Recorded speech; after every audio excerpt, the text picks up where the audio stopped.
we can come up with arguments why, um, this idea of no mind or just being, awareness or being the space in which everything happens, um, was just be dull. If we don't have an opinions and aren't trying to, argue with things and change things and make things better, life would be dull. But um, life is far from dull. Actually, what's dull is living our entire life believing that what we are is limited to the thoughts in our head, our pre-existing, our conditioned thoughts in our head. That's dull. What's much more alive is to recognize this immense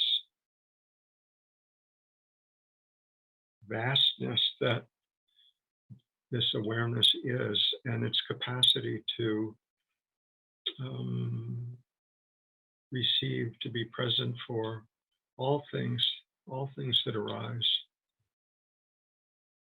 Much, much more liberating.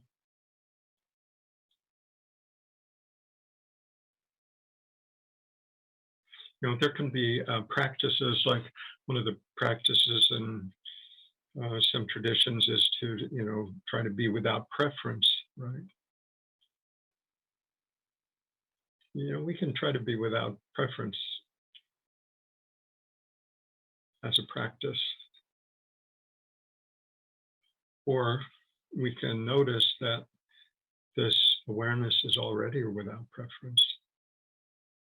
Sort of like the mirror in your bathroom. When you walk into the bathroom in the morning, that mirror reflects whatever mood you're in.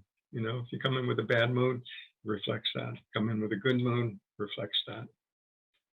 It's not, the mirror's not actually trying to be without preference. It's actually its nature, right? It's just a reflection, pure reflection. It's not holding out hope that you'll show up in a certain mood or you'll stay longer, or it's just present for whatever's happening.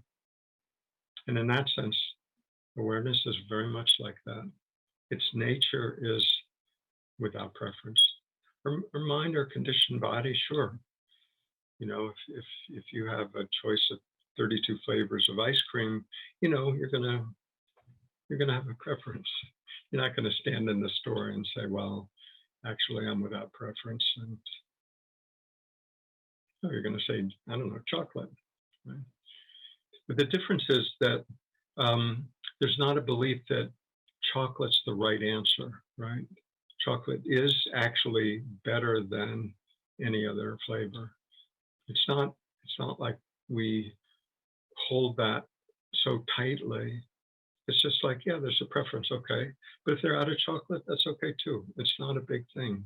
It's not how we define what we are. And it's the same with, life circumstances. There'll be things that we'll enjoy in life. Of course, we'll prefer that. But when things that are more challenging show up, the question is, are we okay with that too? Doesn't mean we have to like it or love it, but are we okay with it? Are we willing to experience it without resistance?